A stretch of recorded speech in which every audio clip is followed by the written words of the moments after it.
мэрэгцүүлэх юм цаг үеэр шүү дээ. Мэдээж бид нарт бол одоо юу гэдгийг заах харгын ур чадварыг шаардж байна. Мэргэжлийн онлын мэдлэгийг шаардж байна. Одоо эрүүл мэндийн байгууллагаас ямар олон шаардлагууд манай эрүүл мэндийн салбар ойр төгсгийг хөхөд одоо зүтгэж байгаа гэдэг тийм ээ. Дараагийн салбар одоо бид боллоо. Одоо хүүхдүүд маань нөхцөл байдал ямар байгаа вэ? Нөгөө хоцрогдоод чаанаар сурлагын үзүүлэлт тийм ээ. Тэгэхээр энэ болгондоо бид нар одоо юу гэдэг багш мэргэжлийнхээ зүгээс эргэжүүлэхээс гадна ерөөсөө багш гэдэг мэргэжил үнц юм. Энийг одоо эцэс дээр надад ямар мандат байх юм бэ гэдгээ бид нар бас сэрж санах ёстой юм байна. Бид чинь гайхамшигтай мэргэжил эзчүүд тийм ээ. За тэгэхээр энэ багш мэргэжлийн мандаттай холбоотой зүйлийг бол олон ном зохиол бичсэн юм байна. Тэгэхээр та нар бол мандат гэдэг үгээ мэдж байгаа тийм ээ. Ер нь нөлөөлөгч шүү дээ. Нөлөөлөө чиглүүлээд өөрийнхөө зорж байгаа, мөрөөдөж байгаа зүйлдээ хүмүүсийг итгүүлэх. Одоо Сингапурын ерөнхийлөгч бол тэгээд нийгмийн орон тусгай цагт хамгийн чухал юм аа гэдгийг хөндөж тавихаар энэ одоо ихтгэлийг бэлтгэж ирсэн байгаа. За тэгэхээр бодисодва одмөрийн зэрэгт одоо энэ багш мэргэжлийг дээдлэхтэй тийм ээ. Одоо дээдлж байна, гэж байна гэдэг нь бас мандатыг олж харж байна гэсэн үг шүү дээ тийм ээ. Тэгвэл энийг тэр шүтэг багшийн шинжийг багш талаасаа юу гэж үздэг байсан юм? Одоо тэр шат талаасаа юу гэж үздэг байсан бэ гэдгийг энэ бодмөрийн зэрэг Улаанбаатар 2006 гэсэн номонд ингэж тэмдэглэсэн байна. За гавьяа төвшин төвс багшийг сайн таньжтай хамгаан тийм ээ. ЮНЕСКОгийн дэмжлэгтэйгээр эрдний өглөө гэдэг өөрөө нэгэн ном байна. Гэхдээ айгүй агуулсан мундаг ном байж. За мэдээж багш тийм номхорсон гэхээр номхон үлдэн өгсөн үг шиг тийм ээ. Сэтгэлээ тогтоон барьсан. Ёс суртахуун, ёс зүйтэй ийм хол хүний өдрийн жишээ бид байх хэрэгтэй юм. За дараа нь амгалан гэдэг чинь одоо юу юм бэ? Сэтгэл зүгөө өдөрч чаддаг. Ямар нэг юм юу гэдэг те үйлдэлтэй сэтгэл зүгөө өдөрч чаддаг юм чинь бол манай одоо багш мэргэжлийн бас их чухал байдаг юм байна. Дараа нь амарлан аливаа зүйлийн тогтуун сайхан боддог. Тунгаан бодож шийдвэрээ гаргадаг. Тийм ээ? Аливаа зүйлүүдийг харьцуулдаг. Нөгөө анализ, индекстэй, детектив гэдэг бид нар ч аягүй ярьдаг байлаа шүү тийм ээ? Тэр одоо чадварууд чинь 2030 онд бид нар бол бүр дэш эргэлзээд ирж байгаа байхгүй юу? Аливаа зүйл хандах бодлоо тийм ээ? За дараа нь мэдээж эрдэм чадлаа үлэн жил. За оршин мөн чанарыг ухаарсан ийм багш шүтдэг байсан. За тэгвэл хүүхдүүд ямар багштай илүү тэр бахархлын төрүүлдэг юм бэ гэхээр уран өгүүлдэг багш биш тэмдэглэж байна. Үнэхээр сайхан ярьдаг багш тийм ээ. За одоо багш мэргэжлийг эзэмсэн хүмүүсийг ингээд хүмүүстэй харилцаж байхад асуудаг шүү тийм ээ. Та багш өнөө гэж асуу. Энэ яаж юм? Багшийн сайхан уран өгүүлдэг. Зэгцтэй ярьдаг ярианаас бидний мэргэжлийг би багшаа гэдгийг хэлхээс өмнө яг хүмүүс мэдэрдэг. Энэ бол бидний мандат. За дараа нь энэрийн бүр мэдээж тийм ээ. Өөрийнхөө хүүхдээс илүү хүний хүүхдийн төлөө бид нар ажиллаж байдаг тийм ээ. Олон одоо янз бүрийн ялгаатай сурагчтай ижилхэн хайрлж байдаг тийм ээ. Ижилхэн бүгд нь одоо байгаагаас нь илүү мэдлэг чадрыг өгөхгүй зүтгэж байдаг ийм агуу сайхан мэргэжил бидний мэргэжил. За дараа нь хичээнгүй багшаа маш их шүтдэг юм байна. Багш маань хичээлээ заах гэдэг ингэж хичээсэн байж тээ. Энийг ирж сурсан байж тээ. Энийг олсон байж тээ тийм ээ. Энийг бид нар төрөхийн тулд ийм зүйлүүдийг хийсэн байж тээ гэдэг ийм багшууд тэр шат их бахархал мандатыг төрүүлж байна. За дараа нь мэдээж ажилтаа турсан багш. Ажилтаа турсан. Гайхамшигтай мэргэжлээс бол бид нар дургу болохын арга байхгүй шүү дээ. За ингээд мэргэж. За дараа нь одоо хавцных нь яг үнэндээ номынх нь нэр болохоор ингээд баларчсан 1949 он Төв аймгийн Угтаал цайдан сумын сургуулийн номын сан хадгалагдсан нэг ийм монгол бичгээр бичсэн номыг үзлээ. Энэ дээр багш нартах болон багшийг татан бэлтгэхтэй холбоотой зөндөө зүйлүүдийг хагуулсан ийм ном байл. Тэгээд тэр дээрээс ингээд уншиж ирсэн чинь сайн одоо мэргэжил чадвар бүхий багш болох явбал багшлах тусгай мэргэжил бол үлэн жих бэлтгэлтэй ажил шүү. Ер нь бол энэ багш нар чинь маш их бэлтгэгдэж яаж багш болох юм шиг гэдэг. Түрүүчэн тэр нөгөө үйлчлэгдээ хэлсэн шүү дээ. Дөрөвдүгээр үедээ нөгөө нэг чадвартай, туршлагатай багшийн үйл гарч иж байгаа шүү дээ тийм ээ. Бодгоноос эхлэв. За энэ номдэр юу шийдсэн бэ гэх газрыг гагцгүй боловсруулаад тусгай мэргэжил мэрэгжлийн бэлтгэл бол дутагдaltaй юм шүү. Өөрөөр хэлэх юм бол тэр багшийн хувийн ур чадвар руу чиглэсэн ийм одоо тэр хөгжлийг хангасан үйл ажиллагаа чухал юм шүү гэдэг 1945-аас 50 онд хэвлэгдсэн болов гэж би тааж байгаа. Ингээ баталч гэсэн юм байж байгаа. Ямар хавцны хүн зураг бичгийн үзэгдэхэй байсан юм. За ингээ тэмдэгч. Тэгэхээр мэдээж бид нар нөгөө онол хавцсан мэдлээсээ гадна хувийн ур чадвар руугаа чиглэсэн ийм зүйлс бас чухал байдгийг манайхан ярьдаг юм. Өөр аль эртнээс багшийг хөгжүүлэхдээ авч үзэж ижээ. За дараа нь ардын багш төмөр багшийн нэг ярилцлагаас би тэмдэглэж ирсэн.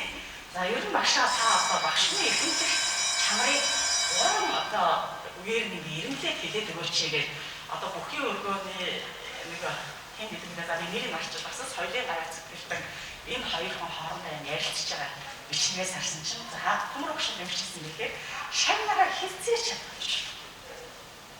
Эдгээр маш санацсан. Нэгдүгээр шүү дээ хэлжсэн. За хоёрдугаар нь болохоор багш өөрөөр цаахгүй. Тийм ээ? Ухааруулж ойлгуулдаг байх хэрэгтэй. Энэ бол багшийн эрхэм чанар. Нөгөө бодгорын зэрэгтэй ч яаж холбогдчих. Энэ чинь үн цэнтэй байгаа учраас одоо хүртэл боломжтой явж байгаа шинж чанар биш тийм ээ? За дараа нь гуравт нь юу гэсэн бэ гэхээр тэр хүүхдтэй шавьда таны ойр орчинд байгаа хүмүүс та насан туршид бахархагдаж байна. Дуурсагдаж байна. Даган үлгэрлэгч байна. Ийм л одоо гурван эрхэмлэх чанар байх юм бол багш нар гэж бол одоо энүүгээрээ онцлогдоо гэж төмөр багш нэрж ирсэн. За дараа энэ яагаад эдгээрийг ингэж хавхаж яриад байна гэхтэйгээ зэрэг нөгөө дэлхийн нийт ч бас яагаад вэ? Тийм ээ? Дэлхийн хаашаа ширхтлийн үнцнийг юу гэж бодоод байна? За манай шинжлэх ухааны доктор бүр багшаа тайлбар мэдэн бас их хөрөлдөнд ажилласан тийм ээ? За их гайхалтай бол тодорхойлж гисэн манай бүр багшийн өдөр тутмын сандар үсээ ярилцлагаас бид ингэж авч ирсэн. Багшийн мэргэжлийн онцлог тухайн улс үндэсний улмаар хүн төрөлхтний багшаах болж. Бидний шагнар хүн төрөлхтний ирээдүйн шүү дээ тийм ээ. Ямар хүн төрөлхтөн байх гэдэг. За энэ бол багш нарын агуу их үнцэн шүү гэж бодож ярьсан юм гэсэн. За дараа нь Европын холбооны эдийн засгийн хамтын ажиллагаа бүгшийн байгууллагатай ерөөсөө энэ багш нарын онцлог чинь юу юм бэ гэж хамгийн нэгдүгээр өгж ирэх зэрэг багш бие хүний чанарыг дээд түвшинд эзэмсэн юм байна гэсэн.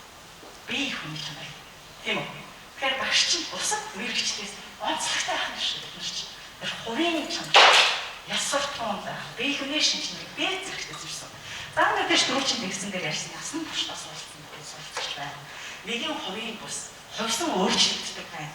Хувьсан өөрчлөлтийг цаг шатад хэлж байна тийм ээ? Одоо бид нар чинь тагвараа хичээл явуулдаг гэсэн өөр болоод ирлээ. За саяхан Японы мэрэгчлэн одоо Стат 2 төсөлтөөр хамтарч ажиллаж байгаа мэрэгчлэн хүчрээд манай Японд Home Study гэдэг тэр шинж өгдөг гараад ирсэн юм. Энэ би ерөөсөө сургууль очихгүй шүү. Би гэрээрээс хэлсэн шүү. Тэгээ хүүхдүүд төсөлт гараад ирж байна. Тэгвэл тийм хүүхдүүд хараад тэгвэл бид нар ямар арга зүй, ямар менежмент тийм ээ, ямар хэрэглэгдэхүүн хэрэглэх юм бэ? Ингээд бидний ажил болоод маргааш авах гэдэг нь яг нь таашгүй болсон өөрчлөлт байдаг тийм ээ. Тэгэхээр багшууд тухайн нөхцөл байдлыг хувьсалж өөрчилж чаддаг, хавцаа нь олон хувилбартай байдаг ийм нөхцөл байдлыг шаардж байна. За мэдээж нөгөө түншлэг тулгуурсан хамтран ажиллах чадвартай багшууд. Тэгэхээр сүүлийн олон судалгаануудыг энийг баталж байна. За дээр нэг сонирхуулаад хэлэхээр бид нар дэлхийн шилдэг багш гэж үе үеийн шилдэг багш нар үзэж байна тийм ээ. Саяхан нөгөө энтгийн залуу өнгөрсөн чинь авсан шүү дээ. Тэгвэл дэлхийн шилдэг багшийг шалгуулахдаа ямар үзүүлэлтийн чухалчлаад байгаа юм бэ гэдэг хэлээ бас эргэцүүлж харъя гэж байна. За жишээлбэл энээр юу гэж үзсэн байх вэ? Хүмүүс зориулсан өөр онцгой санаачлагч юу байсан бэ? Анги танхимаас гадуур нийгэм үзүүлж байгаа нөлөө багшаа таны тэр нөлөөр чинь ямар байсан бэ гэдгийг илүү төлөхөө яа гэм бэ? Онцлог болцсон юм бэ? Тэгэхээр бид нар мэрэгжлийн ур чадвараас гадна яах вэ? Хувийн ур чадварыг маань нэлдэг болцсон юм байна. Тийм ээ? Тэрийг одоо илүү мэрэгчлэлээр байлгаж гэж авч үздэг. Ийм байдал дэлхийн нийт бий болно. За хоёрт нь үнцэл суурилсан боловсрол авах замаар дэлхийн иргэн төлөвшүүлэхэд та юу хийсэн юм бэ? Гэдгийг илүү онцлог байна. Тэрнээс та хичнээн хүүхэд олимпиадад бэлдээ, хэдэн медаль авсан бай, та зөвлөх зэрэгтэй юм, тэргүүлэх зэрэгтэй юм гэдэг мэрэгчлийн хард скиллээс илүү хувийн тэр ур чадвар софт скил гэдэг илүү үнэтэй ийм нөхцөл байдал болж байгаа юм байна гэдгийг бас бид нар мэрэгчлэгээ талаар хэрэгжүүлэхдээ бодож үзэх хэрэгтэй юм тийм ээ. За дараа нь 2015 онд авсан судалгаа байсан. Европын холбооны 15-6 байлгүй 21 улсын гомд хийсэн юм судалгаа байсан. Энд дээр багш нарын өөрсдөө ерөөсөө багшийн ур чадвар үнэт зүйлийг та нар юу ч тодорхойлж байгаа юм бэ гэдгийг зүгээр л жирийн багш нар харсан өөрсдөөс нь асуусан. За багш нар зөндөө ур чадвар үнэт зүйлүүдийг жагсаасан. За жагсаасан үнэт зүйл ур чадваруудыг эренхлээд аваад үзсэн чинь яасан бэ гэдэг газар ийм дөрвөн ур чадвар бол нэлээд нэмэгдсэн. За нэгдүгээрт нь яг үгээр суралцагчдын ялгаатай байдлыг үнэлж чаддаг багш байгаа шээ. Энэ сурч байгаа хүмүүсийн сэтгэл хөдлөл нь ямар юм?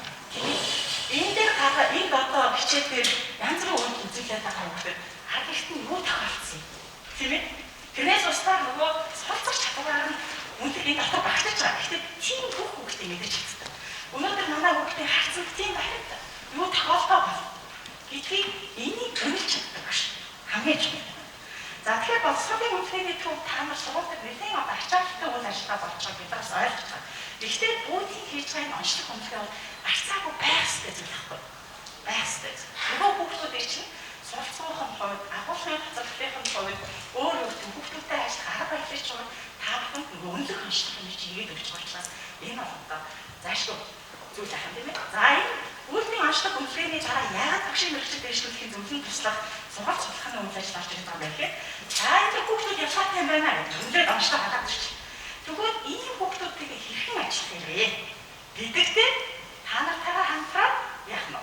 Тэр үнэлж онцлог гаргасан үнэлгээнээр сурсан арга зүй хэрэгжүүлэхэд багшийн мэргэжил дэвшлүүлэх институт үйл ажиллагаа төлөвлөд гаргаж ирсэн. За дараа нь мэдээж бусдаараа хамтран ажилладаг. Энэ бол барьцаагүй. Гэхдээ энэ багшийн үнэлдэг үнэлэмжийг өөрчлөлт оруулах бол бид яах вэ? Шинэ сонин юм уу бусдаараа хуваалцах харан байдаг багшийн үнэлдэг үнэлгээг авах гэж юу вэ? За тэгэхээр энэ хамтарч ажилладаг. Танай сайхан туршлага байх юм бол сургуультаа хуваалцдаг, орон нутгад таах хуваалцдаг, магадгүй үндэсний төвшөнд хуваалцдаг ийм багшиг бол одоо үнэт төлөвтэй багш гэдэг эрхийг багш нар өөрсдөө авч ирсэн гэж. За тэр одоо тэр хувь хүний болон мэргэжлийн ур чадвараа хөгжүүлдэг багш гэдэг маш онцлог. Та бол мэргэжилтэй гайхалтай багш гэж болно. Физикийн, монгол хэлний, баг ангийн, гадаад хэлний. Гэхдээ таны хувийн буюу бие хүний тэр манлайлал чинь орхигдоод байх юм бол та манлайлалтай багш шахна гэж тийм ээ. Тэгэхээр хэд хувийн ур чадвар, хувийн манлайллын асуудлыг маш өндөр түвшинд авч үзье. Тэр 15 онд хийсэн Европын холбооны улсуудад хийсэн судалгаагаар багш нар өөрсдөө гаргаж ирэх хэрэгсэн юм аа гэж хаадаг байна. За багшийн мэргэжил дэвшлүүлэх институтын одоо үндсэн сургалт нь ийм 4 чиглэлээр явагддаг юм л да. За одоо боловсролын салбарт гарч байгаа бодлого эрх зүйн орчин чи ямар байгаа юм бэ? Хэрхэн хэрэгжүүлэх юм бэ? Нэгдүгээр чиглэл. Хоёрдугаар чиглэл нь болохоор мэргэжлийн тэмдэг яадаг авчих. Мэргэжлийн онлайн арга зүйг хөгжүүлэх энэ чиглэлээр байдаг тийм ээ. Нэлээд төлхөө хон нэмэлт хийгдэж байна. За дараа нь мэдээлэл технологи орчин мэдээж одоо орчин цаг өснө гэж байгаа багш болгон зайхан орч чадварыг манай сургалтынхаа хөтөлбөрт үндсэн чиглэлээр олж авдаг. Дөрөв дэх чиглэл нь яагаад энэ хувийн ур чадвар гэдэг зүйлийг одоо хөтөлбөрийн одоо үндсэн чиглэлээр олж авдаг юм бэ гэхээр багшийн хувийн шинж чанар, багшийн манлайлал гэсэн ийм сургалтын ажиллагааг олохыг бас санам сургуугаар яддаг байх нь төлөвлөдөггүй байх нэ. Ингээд олон зүйлийн уялдаа халбарт харж ээж бид нарыг мэргэжил дэвшлүүлэх сургалтын ажиллагааг төлөвлөдөг юм шүү. За дараагаас нэг сонирхолтой юм судалгаа хятад юу их хятад байсан байна. Их хятадны нэг сургуулийн профессор хийсэн байна л да. Ерөөсөө энэ 21 улс дотор судалгаа хийгээд үзсэн чинь аль улс багшаа их дээдлэлт юм бэ? Багш мэргэжлийн үн цэнийг одоо тэр үн цэнтэйгээр авч чадсан бэ гэдэг дээр судалгаа хийж үзсэн чинь хятад улсын багш нар бол хамгийн их нийгэмдээ үнэлэгддэг юм байна гэсэн судалгааны урд гарсан юм. За энэ нь юугаараа ингээд илүү тэр 21 улс багш нараас хятадын багш нарын ийм үн цэнтэй гэдгээр эренбэгдээд байгаа юм гэхэлээ уламжлалт солилоо ясаа бас орхигдолт хүн тэр багшийг дээддэг боломж цайлаа тийм. Манайхан ч одоо 3 зүйлд мөрөгтөл багшд мөрөгдөг үстэй тийм ээ. Гэтэл тэр уламжлалт маань бид их үдгэрээ тийм ээ. Гэтэл энэ уламжлалаа аюу тогтолтоос барьж явдаг юм байна. За багшны нийгэмд үзүүлэх нь бол асар их юм. За саяхан та маань нэг бичлэг харсан болоо гайхалтай нэг охин та одоо боломжтой хүрчээд нэг залуу ингээ ярилцж байгаа юм да. Багш надад ингэж заасан учраас тийхгүй. Багш ингэж заасан учраас та бүхний санаа зов. Бүх зүйл дээр багшийг шийдэж байгаа байхгүй юу? Багш ингэж хэлсэн учраас зүгээрээ. Багш ингэж хэлсэн учраас үгүй. Тэгээд бүх хариултуудыг багштаа авч. Тэгэхээр энэ нөлөө нь бол юм чухал. Анги танхимаас гадна шүү дээ. За дараа багш нарын үн цэнийг үн цэнийг авчаад явж чаддаг. Багш нарын тогтолцоо систем нь дандаа болсонгүй болж байгаа тогтолтой байдаг.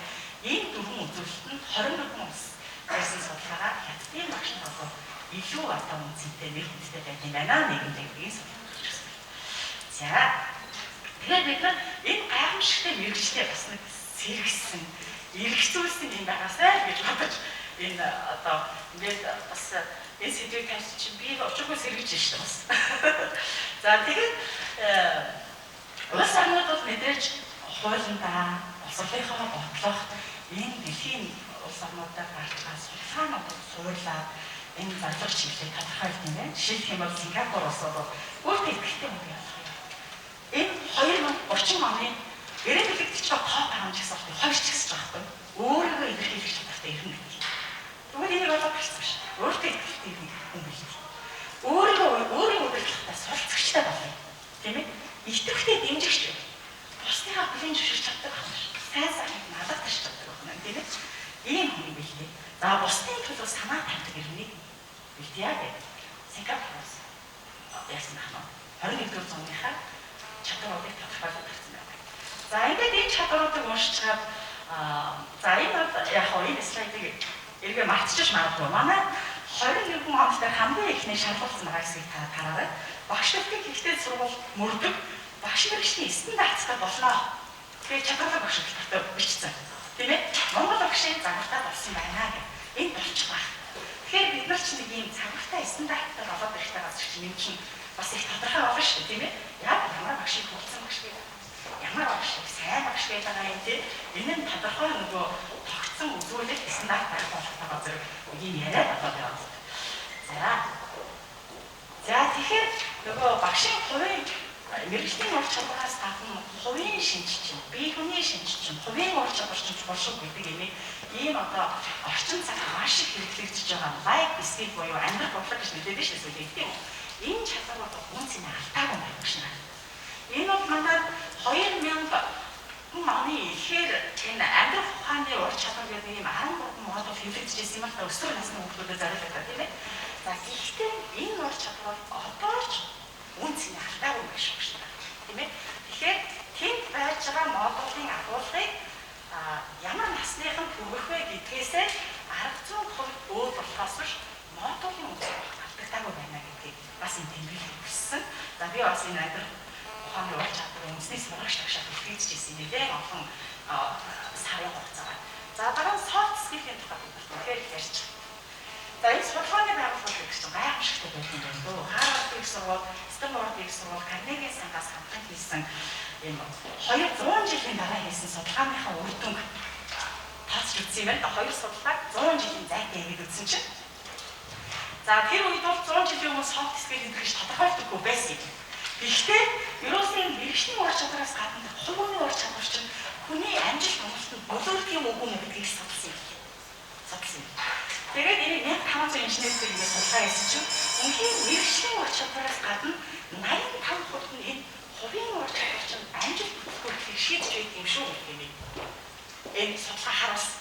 100 жилийн дараагаар soft skill талаас нь аваад үзсэн чинь мөн энэ үр батлагдсан. Тийм ээ. Тэгэхээр юу гэж үзэж байгаа гэхээр зарим хүн бол ингэж боддог. Өө за мэргэжлийн чадвараа 12% эзэмшээд 85% нь сайхан нэгээд гоё харилцаа ингэж явж байгаа болох юм биш. Энэ үгүй.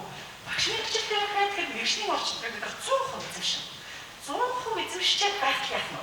Хувийн ур чадвар 85%тай байж ижил бидний амжилт бусдаа одоо хамтарч ажиллах тийм ээ. Юу гэдэг юм бэ? Стиг хамгаалах энэ зөрчил явах нэ гэдэг юм. За тэгэхээр энэ судалгааны байгууллагууд энэ асар нэр хүндтэй ихтэй сургуулийн юм бол хизээч үн цэн нь алдагддаггүй ямар одоо үнэн бодтой байдгийг гэхдээ энэ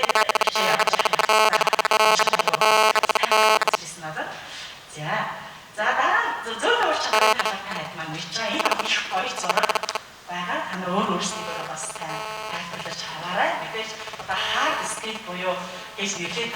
чадрын мэрэгчлийн ур чадвар гэж юм тийм ээ. Амлын мэдлэгөө заахын ур чадвар бид нар гэдэг арт талд нь одоо бусдыгаа мэдэрч ойлгох нь яах юм тийм юмд яаж өөрийн эсрэг хандах юм тийм ээ. Нээлттэй шудраг яаж байх юм тийм ээ. Бусдыг яаж урайлж халайдаг байх юм гэх юм уу. Энэ soft skill одоо сүлээ ямар ч салбар маш хэрэгтэй. Тэгэхээр зөвхөн одоо мэргэжлийн ур чадвартай байснараа тийм хангалттай биш юм аа гэдэг энийг дахин хэлгээд. Одоо бидний нөхцөл байдал яаж юм гэхээр үнэхээр энэ хоцрогдол руу, хосолсон сургалт руу бүхэл анхаарал тийшээ сулгараад байна. Гэхдээ энэ сайхан мэргэжлийг эзэмссэн юугаар бас өөрийнхөө тухай эргцүүлээрээ сайхан мэргэжлээрээ бахархаарай гэдэг энийг бас шинэ нүрээ гарч иргээд. За ингээд эдийн засгийн хоорон дээр ирээдүйд өсөн нэмэгдэж буй чадваруудыг ингээд 5 жил нэлээд гэсэн. Зөв 15 жил болж байна. Тэгээд одоо юу ваагаас болохгүй ийм судалгаа гэдэг чинь яг нөхцөл байдлыг хагаад байна. Жишээлбэл одоо 2020 онд юу гэж байна гэдэг зэрэг асуудал шийдвэрлэх чадварууд хамгийн дээд талаар нэмэгдсэн байна. Яг одоо нөхцөл байдлыг бид нар тодорхой гаргаж ирсэн. Энийг шийдэхэд энэ чадварууд өсөн нэмэгдсэн байлаа гэж хахад 25 онд яасан бэ гэхээр нөгөө аналитик сэтгэлээ инновац. Одоо энэ нөхцөл байдлыг ороод ирэхтэй газрыг шин санаа, шин арга барил, шин технологи гэхдээ тэр бидэд шаардлагатай шүү дээ, тийм ээ? Нөхцөл байдал. За 25 онд энэ ирээдүйдээ дэше гарч ирсэн байхад чинь за 30 онд ихэд чинь яаж ийна гэхээр тэр юу байгаа? Дөрөв дэрэмдэгдсэн байсан байхаа. За хоёр дэрэмдэгдсэн санаа бодлын чөлөөтэй байдал. Чөлөөтэй байдал. Одоо миний үеийн насны хэдрэл бас их тийм өөрийнхөө санаа бодлыг илэрхийлэх чадамжтай шүү дээ. За яг хөө ингээд өнгөрөөч юм болгонд ингэдэг. Тэ? Гэхдээ нөгөө 30 онд байх хүмүүс чинь ийм санаа бодлоо чөлөөтэй илэрхийлэх чадвартай байх хэрэгтэй юм бид нар чи чимээгүй сууж чамаас наадах гэж асуугаагүй шүү дээ гэж хэлж байна. Нөгөө нөхөр чинь сонссон биш. Чөлөөтэй илэрхийлж чадвар. За ингээд тэр өсөн нэмэгдэж байгаа топ чадваруудыг бас ингээд 5 жилийн гаргасан байдаг хайд санаж уншаарай. Тэгээ ингээд харахаар яадчгүй нөхцөл байдлуудыг ингээд урьдчилан таамаглаад энэ судалгаанууд чинь гаргасан байдаг юм шүү дээ гэдэг мэдрэмж төрсөн. За мөн одоо дэлхийн шилдэг багшаар 2008 онд шалгалж ирсэн Англи Захиркод гэж байна. Захиркод гэдэг. Энэ багшийг одоо шүүгчдийн хамгийн сэтгэл тогтоосон нь юу вэ гэхээр энэ кейс гэсэн. Нэг охин энэ багшийн хичээлийг өөрөж тасах гэсэн юм байна л да. Тэгээ багшаа ихэндээс миний хичээлийг таслаад таагүй гэсэн. За ингээ хандаж ирсэн. Энэ ямар учраас таслаад идэв болоо гэдэг. Нөхцөл байдал шалтгааныг тодорхойлох гэдэг чинь тухайн хүүхдийн өдрийн хоол идэх цагт энэ багшийн хичээлд давцдаг гэсэн. Тэгээд хичээлдээ суух юм бол тэр өдөр чинь хоол болчихсон гэсэн байхгүй. Тийм учраас яг хичээл хоол гэсэн чинь гэсэн. За энийг мэдснээр багшаасан гэхээр энэ ийм одоо хоол хүнсний асуудалтай нийгэмд эдийн засгийн хувьд ялгаатай гэвэл өсчөө түн маш шамарман байгаа шүү дээ тийм ээ. Тийм хүмүүстэй өөрийнхөө боломжоор өглөөний цаг өнгөө бэлдэж өгдөг. За одоо хувцас хэрэгтэй бас угаагаад арчлаад ирэхэд боломжгүй ч гэх юм уу тийм хүмүүсийг угаалгын машин хувцсыг одоо угаагаад өгөх юм уу. Ийм байдлаар одоо хүмүүсийг ажиллагаа гэдэг энэ кейс нь асар их тэр нөгөө шүүгчдийн сэтгэлийг хөдөлгсөн багч. Тэгэхээр энэ ч яаж нөгөө хувийн ур чадвар тийм ээ хувийн мандалтын асуудлууд нөгөө soft skill чинь энэ татвар байгаад байна шүү дээ. Энийг илүү манай багш нэрлээс хардаг болоод байгаа юм байна шүү дээ гэсэн юм байна. За тэгээд түрүү бас би хэлсэн юм life skill буюу юу байгаа? Амьдрах урлаг гэдэг амьдрах ур чадвар гэж одоо манайх орчуулад байгаа. Энэ 13 модуль чинь хувийн зохион байгуулалтын ур чадвар, бусдад харилцах, аюулгүй амьдрах гэсэн ийм 3 үндсэн бүлэгт байдаг. Энэ агуулга бол хуучраагүй юм байна, үнцний алдаагүй байна гэх юм байна. За дээр нь багш нартаа би дахиад уншсан байх л та. Стефан Кови гэдэг Монголын одоо гайхамшигт зөвлөх ийм хүн тийм ээ. Энэ зөвлөхийн ном бүх улс орнд орчуулагдсан байдаг. Дээрээс нь энийг бол мөнхийн бестселлер гэж нэрлэдэг. Тэгэхээр энэ дээр бол хувь хүнд 7 чадамж илгэсэн байна. 7 чадамж илгэсэн. аливаа зүйлийг болсон талаас нь хэрэгцүүлж байгаа чинь тийм ээ. Эндээс нь харахад гурван харагдаад тэндээс нь харахад дугуй харагдчих магадгүй юм. Доороос нь харахад үлжин байж магадгүй юм тийм. Олон нэгдүгээр. Хоёрдугаар нь юу гэж тахад зэрэг аливаа зүйл аль нэг нь хожим хэрэгцүүлж байгаа шүү. Тэгээд энэ комеди хоёулаа хож гэж байна. Хоёр тал хоёулаа хожсон. Ийм байр суурь дээр амьдраач. Тэгээд энэ хүний бичсэн одоо 7 татлын тухай их сайхан ном би энийг бол багш мэргэжлийн хүн болгон уншчихсан гэсэн. Яг энэ хувийн дабл хувийн манлайлалаа өөрчилж гэсэн юм ном байна шүү гэдэг бас тавьчих. За тэгэл одоо манай багшийн манлайлалыг ч гэсэн үнэлсэн юм байлээ. Шийдвэр багшийн 80 багшийг яах шалгахад энийг нөгөө хэлээ.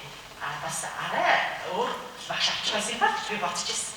Гэхдээ энэ багш тэр одоо мэргэжлийн гэдэг юм уу тэр шүүлтүр хийж байгаа үзүүлэлтээс гадна хувийн гайхалтай шинж чанарыг гаргаж сүүлд би хэвлэлээс ирсэн. Энэ багш бол одоо орон гэргүй өмчнө өрөөсөө өсгсөн юм. Дээр нь ээж нь одоо асан хамгаалагч нь өвдөө тулан салжирээр өвдөө өсгөхтэй гэртээ суулгаад сургалт үйл ажиллагааны тасал болохгүйгээр ингэж халамжиж ирсэн. Ийм сайхан сэтгэлтэй багш юм бил. Тэгээ би энэ бас шилдэг багшийн шагнал эзэндээ хүрчтэй гэж сүүлд нь бас бодож ирсэн. Ийм гайхалтай багш. За дараа та яг нөгөө ковидын үед нөгөө 20 цэс бид нар чинь нэг нам хоригдлоо шүү дээ. Тэр үед Дахайн аймгийн багш тий. Дахайн аймгийн боловсрон багш нөгөө сургуулийнхаа бүх хүмүүсд маскыг хийчихээд ангиар нь уурлаад өнгөөр ялгаад ирсэн байсан.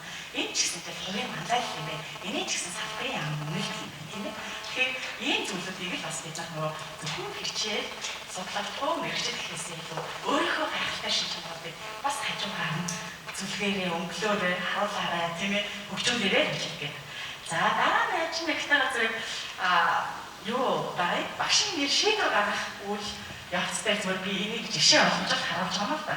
Манай багшийн мэргэжил дэвшүүлэх институтын зөвлөн сэтгүүл ажиллагаа яагаад энэ 10 сарын сүүл 11 сард гарч ирж байгаа юм гэхтэй зэрэг улсын онцгой комиссийн бэлгийн үргэлжлэлтийн баг гэж байгаа шүү дээ тийм ээ. Тэгэхээр би хувийнхээ хувьд бол гурван хүний ковидын одоо мэдээллийг тагтыг тэндээс би илүү одоо баримт тактикыг олж байгаа юм гэж бодож. За одоо засгийн газар зөвлөг хийжсэн энэ хоёр багжийн их гэж байдаг тийм. За тэр хүмүүс бол маш олон одоо хийлгээс энэ ковидын нөхцөл байдлуудын тактик баримтуудыг зэрэгцүүлж бичдэг. За тэр нь одоо нөгөө мөсийн нэг судлаач залуу ба шүү дээ. Эндэн залуу одоо тархалт яах вэ? Хизээ тархалт өндөр үедээ хүрхий, хизээ буурах юм гэдэг. Тэгээд халдвартын эмнэлгийн тавьсан доктор байдаг. Энэ эрдэмтэн залуу шүү. Тэгээд яг ковидын яах вэ? Би чинь багш шүү дээ. Олон нийтийн сүлжээд ч гэсэн би багшаа байсан байхгүй юу? Хаана шалгаагүй баримт шийдлээ түгээгээд авах юм бол жаргал багштай бошдог 40 олон шагнаа буруу мэдээлэл авчруулах. Тийм учраас олон нийт баримт судалгааны нэрээс тэр мэдээлэлтэй цензуур тавьж тийм ээ. Ингэж ярьж маш чинь бас олон нийтийн сүлжээд ч гэсэн багш нартай авчруулж авах хэрэгтэй шүү дээ юм аа. За тэгээд нөгөө iPad ялта хувилбарууд чингээд өрсөөл байсан. Одоо баруун талд бас нэлээд нөгөө юутай гарч шүү дээ тийм ээ. Хатар рын тархалт нэлээд өндөр байж ингээд. Тэгээ энийг ингээд харахтайгаа зэрэг нодлонгийн 2 сарын 21-ээс 12 сарын 12-ээс нэг тархалтыг харуулсан юм. Энэ судалгаа. Тэгээ ингээд харахаар 11 сарын 1 10 сарын сүүлээр болгонгоо дельта хувьтай тархалт ингээд намсаж хөвөг байгаа байхгүй юу? Доош буурч байгаа. Тэгээ энэ үед нь бол бид нар ажиллаа төлөвлөлөөр гарч ирж байна гэдэг зүгээр л жишээ болгож аливаа шийдвэр гаргахтаа олон зүйлүүдийг судалж тийм ээ. Аль болохоор оролцогчдооч тэр сургалтаа хийх багш нарыгаа ч гэсэн тэр институтыг батсан ийм шийдвэр гаргаж явж байгаа. Тэгээд энийг ч багш нар үйл ажиллагаанд нэвтрүүлээсэй гэж хэлдэг. За тэгээд хамгийн сүүлд одоо хэлэхэд хань газрын байрны очирдаг маань ч одоо зөвхөн сургалт биш юм шүү. Зөвхөн төлөвшүүлэх байгаа юм шүү гэж тийм ээ. Авиат багш шинэ Монгол сургуулийн захирал галаа багш маань явуулсан юм дээ. Зөвхөн судалгаач маань багш биш яа. Тийм ээ. Заагаад төгөлдөг багш биш яа. Бүгдээр хүний багш байя. Гэлбай татгалчлаа тийм ээ. За ингээд бүх төлөвлөлтийг ямар шийдэж яддаг. Хорин багштай байж байгаа багш мэргэжил тэгээд орнотынхоо маш хүчрхэг маш их суралцагч маш бүтээлч багш нар бид орнотын ангид 3 удаа ирж байгаа. Энийг бол дандаа их болгондоо мэдэрдэг. Тэгээд та бүхнийхээ гайхалтай ажилд амжилт хүсээд сургалтын үйл ажиллагаа